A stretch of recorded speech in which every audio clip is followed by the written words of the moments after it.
يا إله الكون وناصرنا من غيرك قلت حيلتنا بك يا. Assalamualaikum warahmatullahi wabarakatuh. Bismillah, alhamdulillah, wassalatu wassalamu ala rasulillah wa ala alihi wa sahbihi wa man walah, amma ba'du. Ayuhat talaba azanillahu wa iyyakum, ayuha abnai al-ahibba. Qabla bidayati liqa'ina al-yawm, nas'alullaha li wa lakum khairan wa afiyatin tamah aynama kuntum insyaallah fi himayatillahi jami'an. في هذه الحصة نلتقي معنا بمادة الفقه ومبعثنا اليوم عن إزالة النجاسة. Pada kesempatan kali ini dalam pelajaran fikih kita akan membahas tentang izalatun najasah, menghilangkan najis. Dan kita bagaimana mengetahui hal-hal yang bersifat najis. Sanaqra'u ma'ana al-matan thumma al-hawashi. Wa kullu ma'in kharaja minas sabilaini najisun. Setiap benda yang bersifat cair keluar dari dua lubang, baik itu dubur maupun kubul. Lubang kemaluan yang dimaksud di sini adalah lubang kemaluan, baik itu yang ada di depan maupun yang ada di belakang dubur, maka hal tersebut adalah najis. Illa al-maniyya, kecuali mani. Ini sesuai dengan apa yang diriwayatkan oleh Imam Bukhari dari Anas radhiyallahu anhu berkata, Nabi SAW dulu jika beliau ingin ke tempat buang hajat,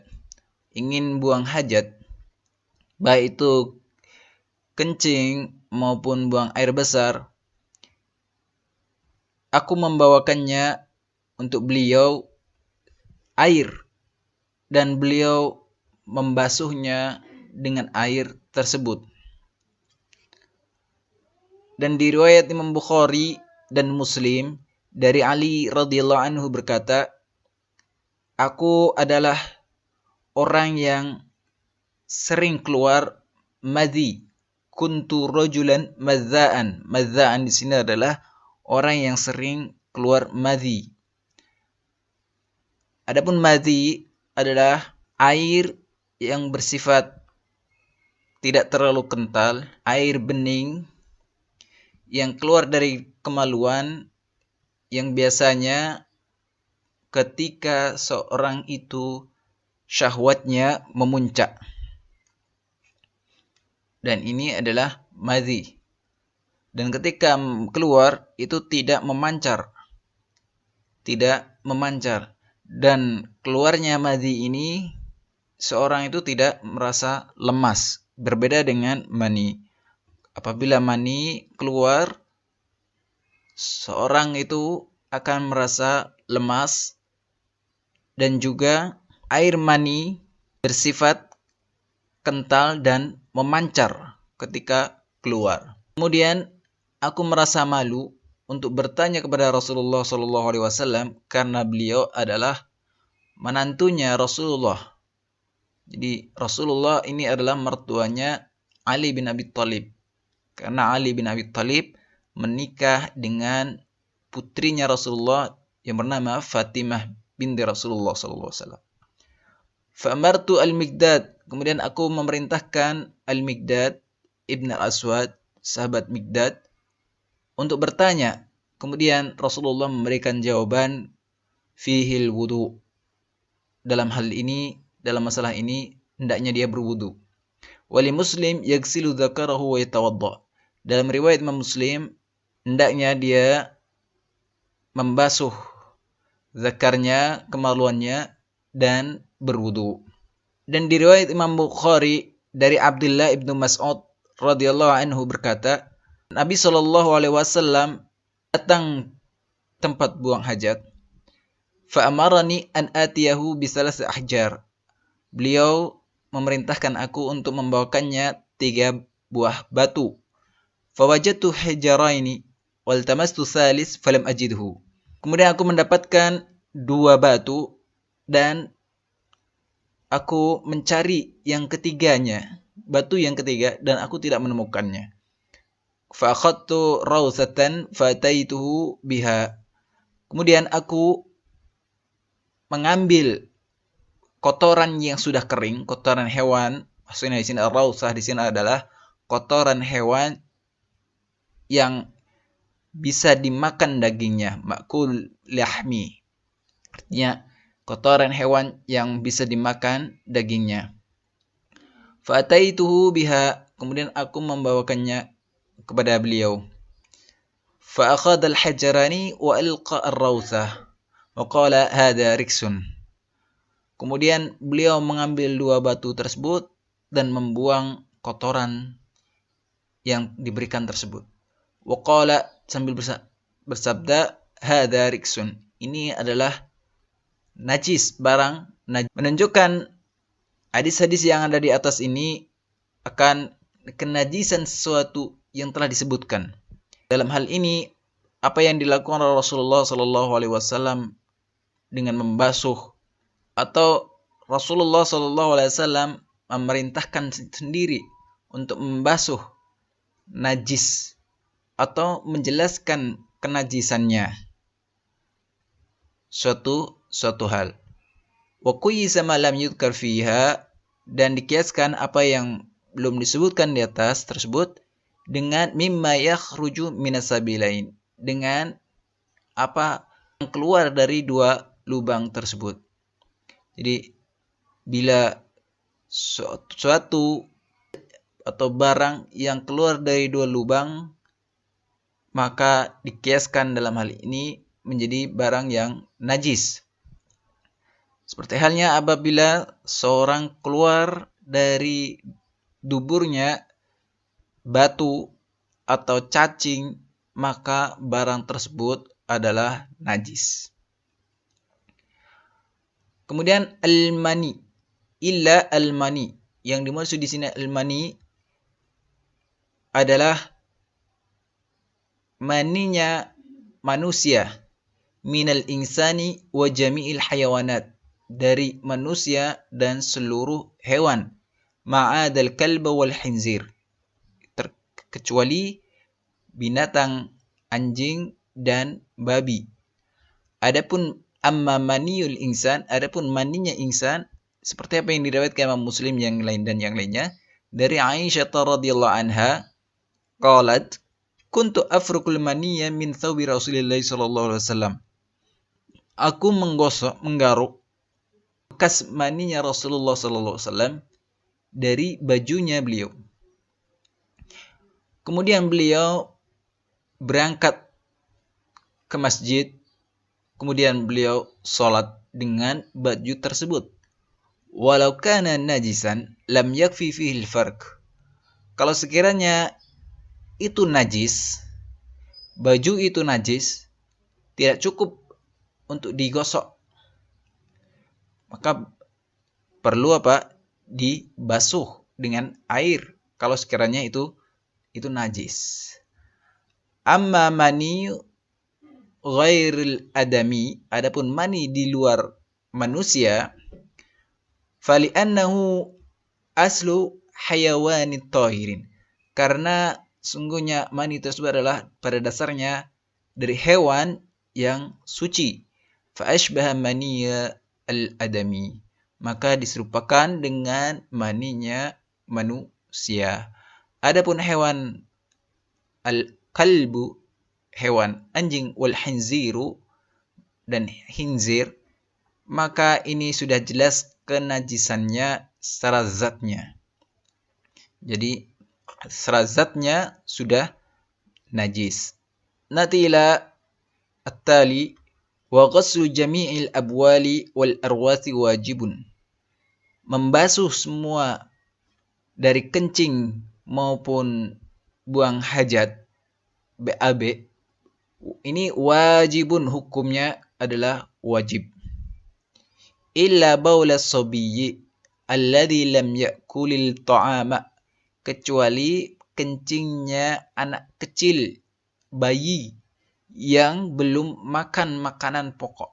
Artinya dia masih menyusui ibunya. atau masih minum air susu ibunya. Fa innahu yadhuru bi rasyil ma'i alaihi. Maka sungguhnya dalam mensucikan kencingnya anak bayi laki-laki, dalam hal ini anak bayi laki-laki di sini, dengan cara dipercikkan air saja. Kenapa? Biasanya anak bayi laki-laki yang belum makan makanan pokok, artinya masih minum ASI saja dari ibunya, menyusui ibunya. Biasanya anak bayi perempuan dan anak bayi laki-laki itu berbeda. Kalau bayi laki-laki, bayi perempuan lebih pekat. Kencingnya bayi perempuan itu lebih pekat baunya atau menyengat baunya daripada bayi laki-laki. Maka hendaknya pada bayi laki-laki itu cukup dipercikan, ya, dilap. Tetapi untuk bayi perempuan itu hendaknya dibasuh, ya, karena perempuan itu bau kencing anak perempuan itu lebih pekat. Footnote nomor 1. Seperti apa yang diriwayatkan Imam Bukhari dan Muslim dan yang lainnya, dari apa yang diperintahkan oleh Rasulullah SAW dengan menyiramkan seember air pada tempat di mana orang Badui itu kencing di dalam masjid. Kemudian footnote nomor 2. Diriwayatkan Imam Bukhari dan Muslim dan yang lainnya dari Ummu Qais bintu Mahsan radhiyallahu anha annaha atat bi ibni laha shaghir. Bahasanya Ummu Qais ini datang bersama anaknya yang masih kecil dan belum makan selain ASI, ya, kepada Rasulullah SAW. Kemudian fa ajlasahu sallallahu alaihi wasallam fi hijrihi. Kemudian beliau pangku, ya, dudukkan di pangkuannya Rasulullah. Fabala ala thawbihi. Kemudian anak kecil tersebut, si bayi tersebut, kencing, pipis di bajunya beliau. Kemudian Rasulullah mintanya air. Lalu Rasulullah memercikkan air tersebut dan tidak membasuhnya. Artinya menadhahu ini artinya memercikkannya, ya, yang mana dengan meratakan tempat di mana air kencing itu berada, ya, artinya meratakannya tanpa harus membasuhnya atau mengalirkannya. Wala yu'fa an syai'in minan najasat illa al-yasir. Sekarang hal-hal yang bersifat najis dan tidak bisa ditolerir, ya, dari hal-hal yang bersifat najis, illa al-yasir, kecuali barang tersebut sedikit. Apa saja itu?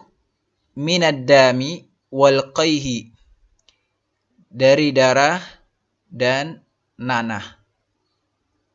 Wa ma la nafsa lahu sa'ilah idza waqa'a fil ina'i wa mata fihi fa innahu la yunajjisuhu. Dan hewan yang darahnya tidak mengalir, dalam hal ini seperti semut,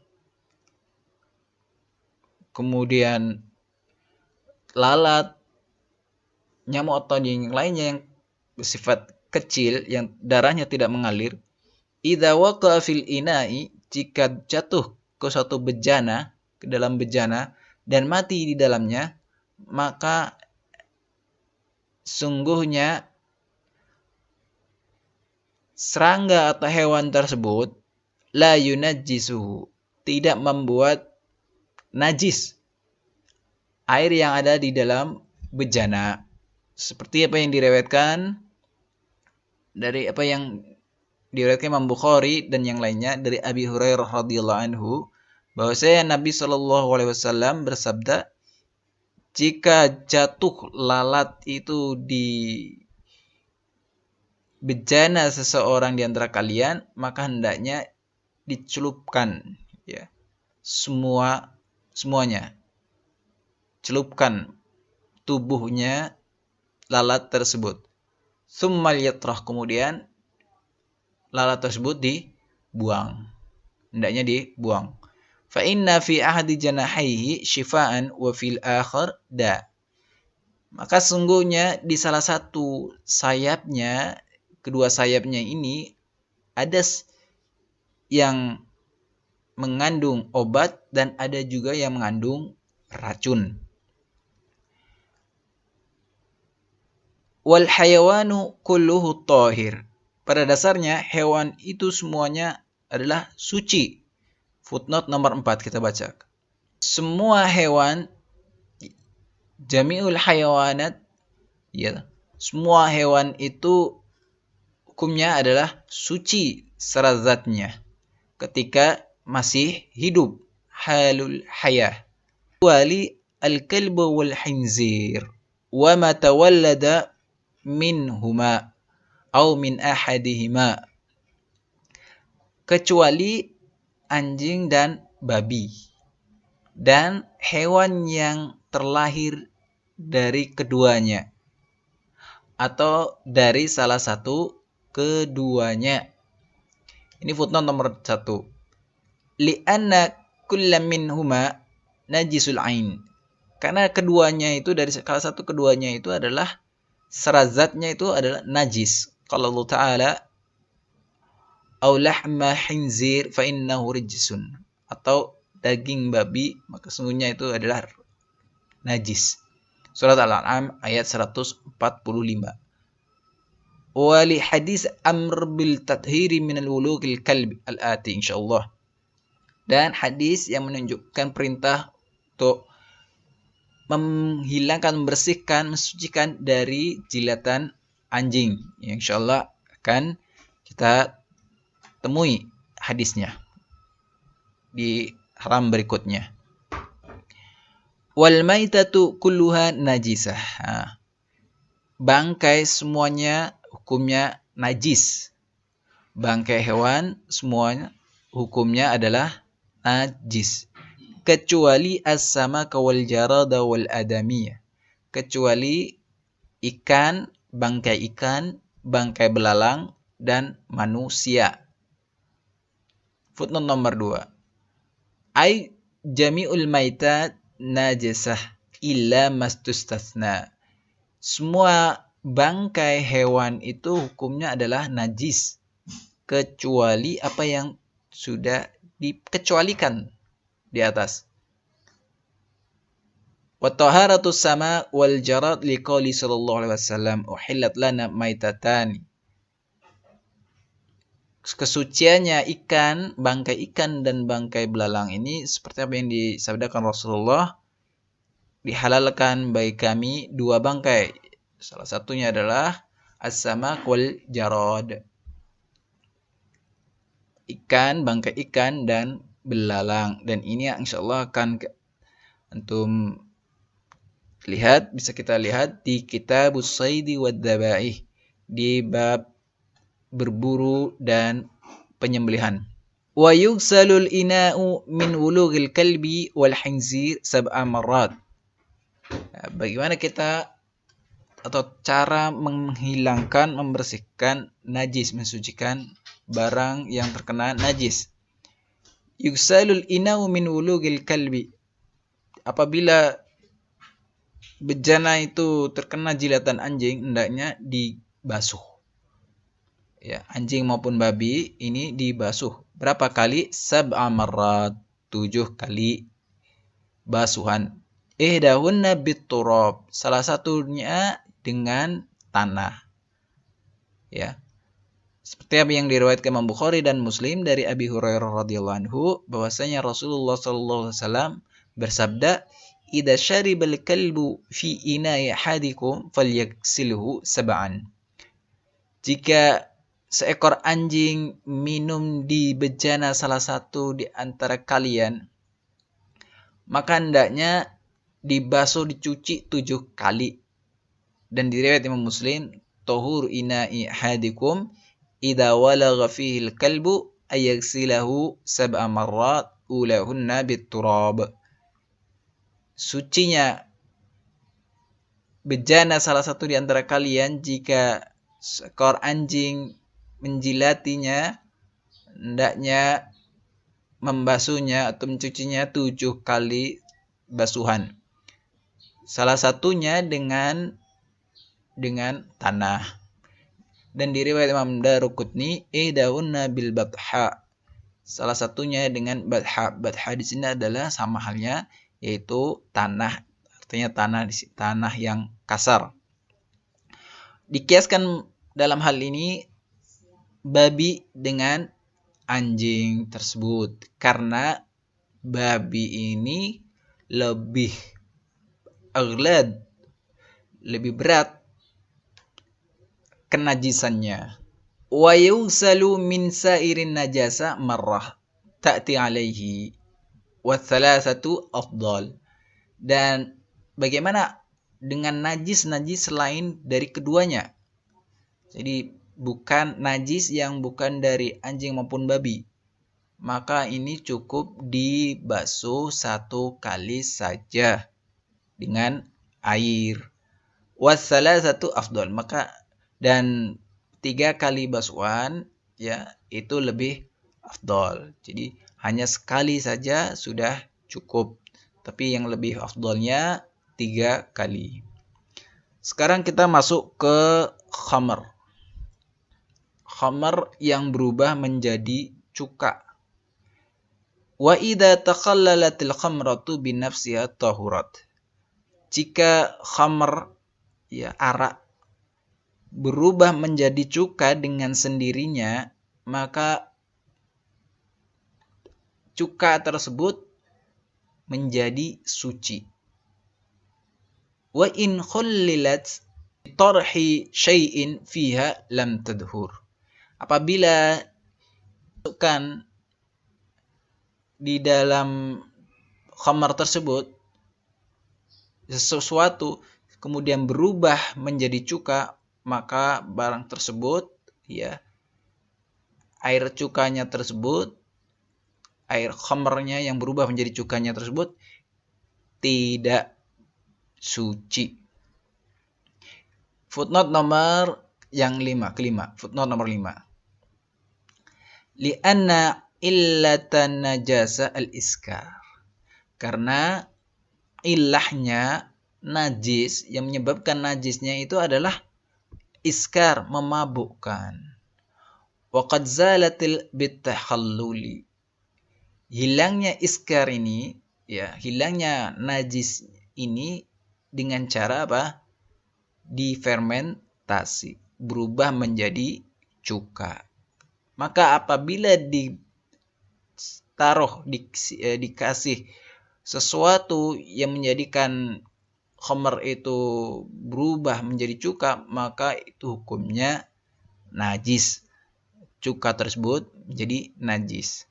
Talaba azanillahu wa iyyakum. Hadza mimma syarahna fi mawdu'ina al-yawm izalatin najasah. Sallallahu li wa lakum ilman nafi'an wa rizqan thayyiban. Allahumma anfa'na bima 'allamtana wa zidna ilman nafi'a wa rizqan thayyiban wa 'amalan mutaqabbala.